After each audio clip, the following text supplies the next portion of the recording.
harapan untuk Indonesia apa nih? Seorang calon dokter kita. Kita calon Bupati Temanggung. Iya, Mas kemarin kita ngomong ini loh. Kita bersama calon Bupati Temanggung. Serius, Mas. Serius. Amin. Apa yang perlu kita perbaiki, apa perlu Indonesia perbaiki, atau kita harus gimana? Aku berani maju. Kan kita buka-bukaan aja. Sekarang untuk nyalon bupati kan nggak mungkin tanpa modal tuh bro. Karena memang sistemnya udah kayak gitu. Sistem demokrasi kita kan udah nggak sehat. Karena ya memang yang punya modal, istilahnya itu kapitalis demokrasi lah istilahnya. Lu punya duit? Berani maju kalau ada yang modalin mesti. Iya pokoknya berani maju. Dan yang modalin juga harus orang-orang kayak gini lah.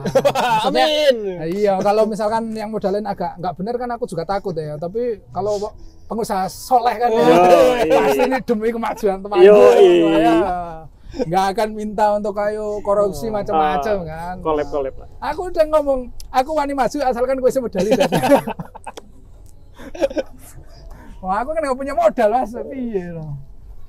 Nah yo sebenarnya luar biasa potensi Indonesia, anak-anak Indonesia pemenang kan bonus demografi 2045 gitu kan.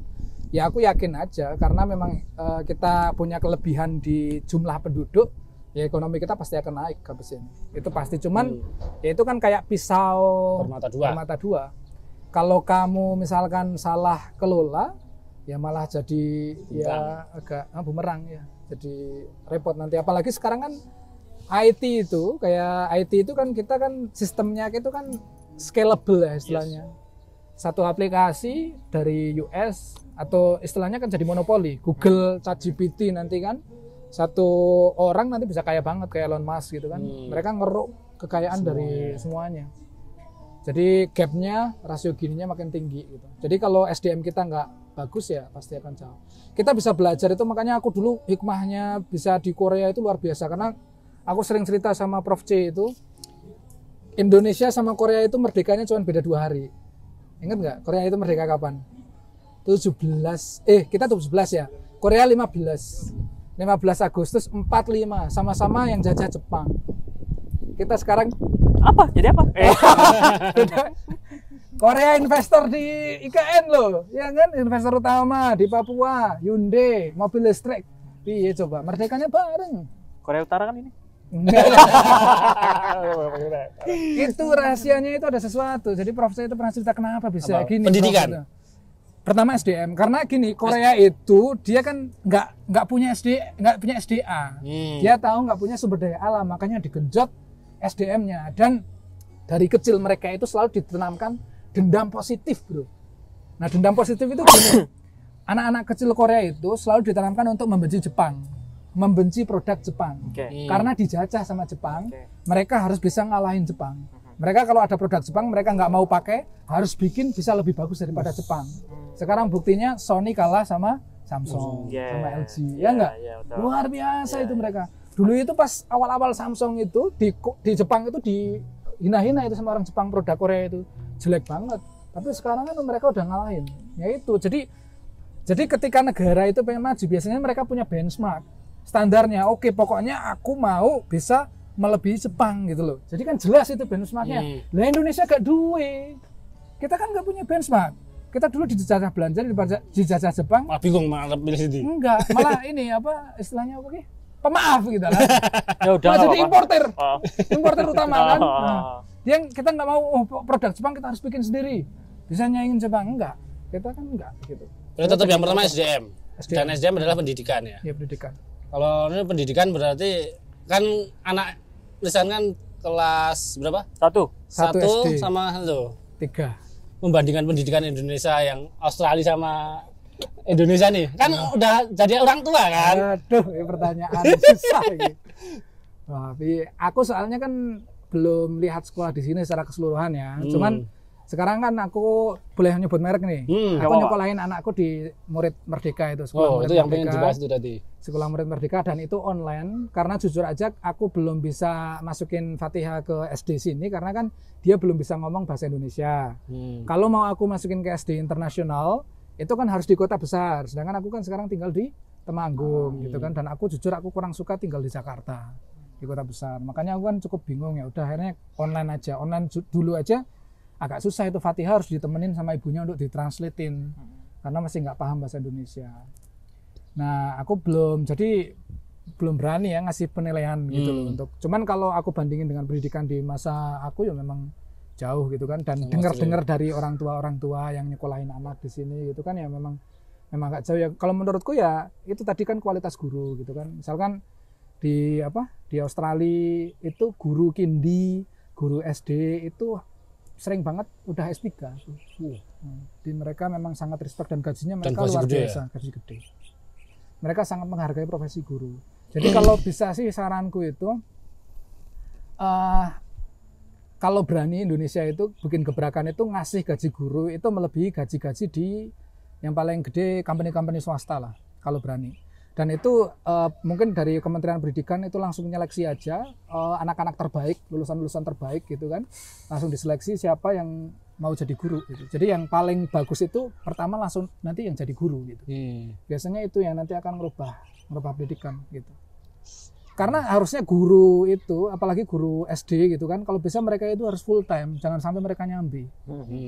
Jadi mereka benar-benar fokus untuk mendidik anak. Karena itu kan emas ya, periode emas itu kan di masa SD itu kan mungkin ya. Jadi kalau bisa ya guru-guru itu harus sejahtera gitu loh. Jadi ya mereka fokus ke anak didik, dan anak didiknya jadi luar biasa nanti gitu. Itu sih yang aku lihat. Mereka serius itu, guru-guru di sana itu full bro, maksudnya mereka nggak nyambi, nggak sambil bisnis online apa-apa, enggak, udah mereka ya fokus ngajar dan mereka totalitas mereka ngajar anak itu luar biasa memang. Dan untuk nyari orang yang passionate ngajar kayak gitu juga susah ya. Betul. Kadang kan malah jadi kita itu guru ya, mohon maaf mungkin jadi guru itu karena malah apa? No option, maksudnya karena misalkan nggak terima di company swasta atau nggak terima PNS terus malah nggak ada opsi lain ya udah jadi guru. Nah, apalagi yang enggak. apa itu? Apa? Sing kontraktor, guru kontraktor apa sih? Honorer. Nah, kontraktornya itu. Kadang itu honorer. Kadang kan itu digajinya katanya dikit banget itu dikit, kan. Mas. Nah, itu kan sedih itu sebenarnya. Makanya ya itu ya dilema kita kan. Ya mau gimana lagi itu. Cuman ya insya Allah pasti inilah. Insya Allah. Amin. Semangat. Semangat. Ibu Pertiwi. Wah, apalagi ini 17. Oke, semangat. Ya, pas nih. Ini tayangnya habis 17-an nih. Tayangnya habis 17-an kok, Mas. Tetap semangat tapi. Tetap semangat yo. Terus ini plannya setelah S3 terus di sini apa stay di sini? Oh, udah pada ini tuh. Ya. Nah, rencana aku mau bikin perusahaan insyaallah. Nah, jadi kan tetap harus nasionalisme kan tadi ya. Ya maksudnya buka lapangan kerja gitu kan. Mungkin lebih ke education, aku soalnya suka di bidang edukasi SDM tadi ya. Mungkin lanjutin yang itu tadi lebih ke teknologi gitu kan. Mungkin nanti ke konten edukasi, kemudian nanti ya paling konsultan. Ya selama ini sih beberapa kali sering diminta gitu kan dari institusi pemerintah atau apa untuk Indonesia. Konsultan. Ya, konsultan ini Mas, Marbot. Oh ya, kita pelatihan takmir nanti boleh pelatihan takmir.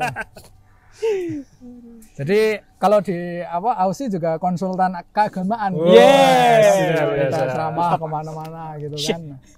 Itu kan. Nah, tapi kalau di Indonesia ya konsultan teknologi lah ya. Kalau mereka mau bikin data warehouse dan sebagainya gitu. Karena kan data ini ke depan kan semuanya kan jadi kayak istilahnya itu kan jadi kalau dulu miningnya itu mining emas kan. Sekarang itu kan miningnya kan data mining.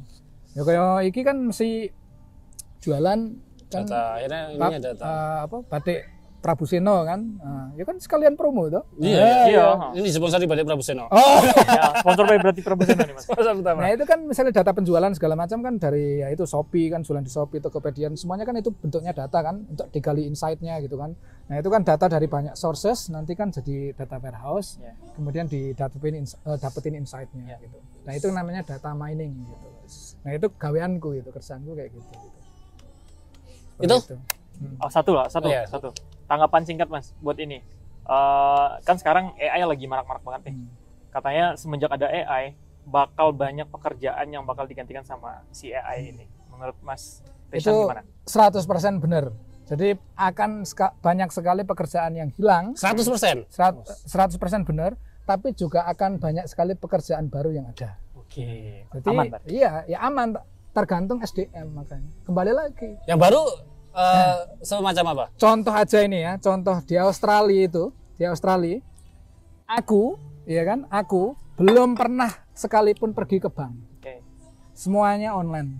Teller tuh nggak ada. Nggak ada teller, semuanya sudah online. Semuanya sistem pembayaran, aku nggak pernah punya cash di Australia karena sudah pakai Apple Pay. Jadi kan tinggal Apple Pay dikonekin ke debit card kan, Apple Pay langsung. Di manapun aku udah nggak pernah pakai online, udah nggak pernah pakai apa sih cash. Kalau di sini kan masih ada yang GoPay, Qrs dan sebagainya, kita udah pakai Apple Pay. Di sana udah dikonekin sama Combank. Aplikasi Combanknya itu luar biasa bagus banget, udah bisa kelihatan spendingnya macam-macam gitu, udah bagus banget. Dan kalau ada masalah tinggal chat di situnya pakai CS-nya di situ, udah nggak ada itu apa teller-teller yang kantor cabang, nggak ada sama sekali. Mungkin yang sekarang lagi niru kan bank itu loh, yang jagonya itu dia niru aplikasinya mirip kayak gitu. Kalau aku makanya pakai jago, oh ini mirip kayak Combank ini gitu, mirip kayak gitu. Dan aplikasi teller, kemudian kasir itu juga bahaya yang punya kerjaan kasir, karena di sana kamu kalau belanja jangan pernah nyari kasir karena udah nggak ada semua. So shopping di curious enggak, jadi apa kamu shopping ya, kamu shopping tinggal masuk shop, tinggal masuk ke shopping centernya, belanja tinggal ambil kan, nanti pulang di sana udah ada komputer di situ, tinggal kita scan sendiri, semuanya self service. Nggak ada orang ya. Berarti benar Mas, yang kita di tol udah nggak ada orang. Buah ada QRIS kan, ambil QRIS, nah pulang. Ya karena itu kan ada kamera. Nah kemudian tol itu juga di sini kan jeleknya, makanya yang bikin macet kan ada gerbang tol. Kalau di sana udah nggak ada, udah langsung pakai di plat nomor.